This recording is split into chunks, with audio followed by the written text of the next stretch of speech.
दगड़ियों, अंकिता भंडारी हत्याकांड बाद जो जनाक्रोश पूरे उत्तराखंड में दिखाई दिया और उस जनाक्रोश के बाद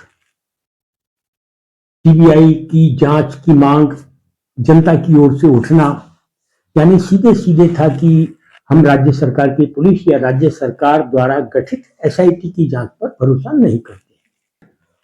इसी दौर में कुछ सबूतों को मिटाए जाने की शंका, जैसे कि उस रिजॉर्ट में आग लगाना, उसको तोड़ना, अंकिता भंडारी का मोबाइल एसआईटी द्वारा अभी तक सार्वजनिक ना किया जाना, आदि आदि आदि तमाम चीजें थी। और अपराधी पकड़े गए, सजा हुई, जेल में है, लोग डरे हुए थे कि बड़ी अदालत में बच ना जाएं।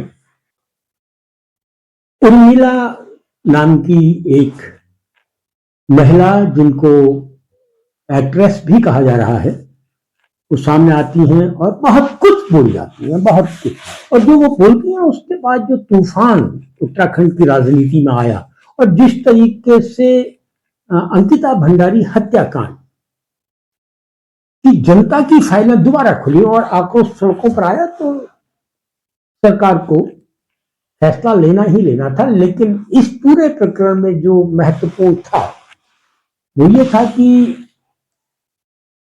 कांग्रेस खुलकर सामने आई। कांग्रेस ने कहा कि अब इस लड़ाई को हम राजनीतिक तरीके से लड़ेंगे, जनता के साथ मिलकर लड़ेंगे। और वो जो वीआईपी बीच में सुनाई दे रहे हैं, दिखाई दे रहे हैं, समझ में आ रहे हैं, उनकी जांच करवाने तक आंदोलन को जिंदा रखेंगे। जब कांग्रेस इस आंदोलन में कूदी, तभी भरोसा हो गया था कि सरकार को फैसला लेना होगा। और कांग्रेस के आंदोलन में कूदने के बाद जो सबसे पहला काम हुआ वो मुख्यमंत्री द्वारा प्रेस वार्ता बुलाए जाने का हुआ। वरना अंकिता भंडारी हत्याकांड पर इन 3 सालों में मुख्यमंत्री ने कभी एक महत्वपूर्ण प्रेस नहीं की। और दूसरा महत्वपूर्ण काम हुआ कि मुख्यमंत्री ने कहा कि मैं अंकिता भंडारी के माता पिता से मिलूंगा। और जो एक और महत्वपूर्ण कार्य हुआ वो हुआ प्रधानमंत्री और मुख्यमंत्री के आपस में बातचीत। अब यहां तो हमको यही बताया जा रहा है कि मुख्यमंत्री स्वयं प्रधानमंत्री से मिलने गए और जो बता रहे हैं वो बता रहे हैं, लेकिन ऐसा लगता था कि प्रधानमंत्री ने मुख्यमंत्री से कहा सीधे आइए और हमसे बात कीजिए।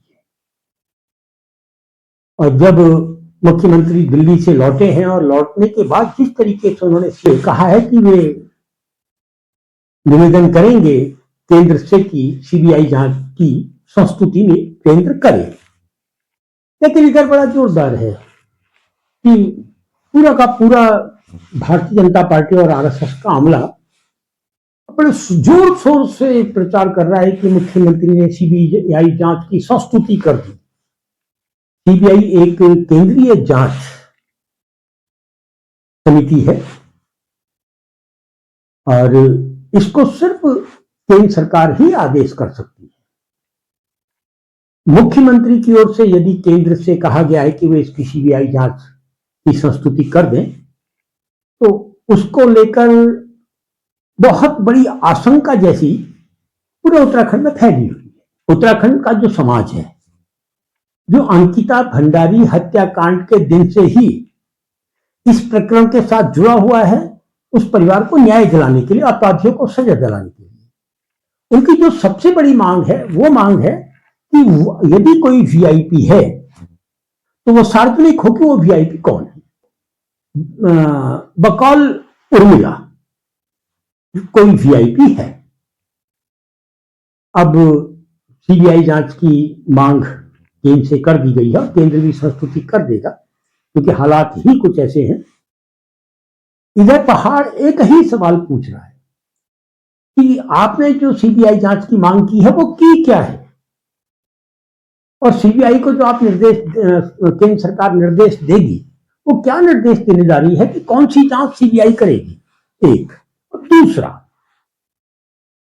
जनता ने साफ साफ शब्दों में कहा है सीबीआई जांच भी यहां का आवाम, यहां के लोग, यहां का समाज सर्वोच्च न्यायालय के अधीन चाहते हैं, यानी जांच पर पूरा का पूरा नियंत्रण सर्वोच्च न्यायालय का रहे। तो शायद तब तक ये आंदोलन खत्म नहीं होगा जब तक सुप्रीम कोर्ट के नियंत्रण में या सुप्रीम कोर्ट के रूप में जुडिशियरी के नियंत्रण में सीबीआई जांच की घोषणा केंद्र द्वारा नहीं होती। और यदि यही बेरोजगार संघ के आंदोलन के बाद सीबीआई जांच जिस तरीके से शुरू की, ऐसे ही जांच का अगर खेल अंकिता भंडारी हत्याकांड पर भी खेला गया तो यहां के लोग चुप बैठने वाले नहीं हैं, और कांग्रेस तो शायद हाथ पर हाथ धरकर नहीं बैठी है। जगरियों, देखते हैं आगे आगे क्या होता है। फिलहाल एक बड़ा सवाल इस बीच में सामने आया है कि क्या वास्तव में प्रधानमंत्री ने मुख्यमंत्री उत्तराखंड से कहा कि आप दिल्ली आइए? यदि ऐसा है तो निश्चित जानिए आने वाले समय में उत्तराखंड की राजनीति में बहुत बड़ा भूचाल आएगा। फिर मिलता हूं, फिर मिलता हूं।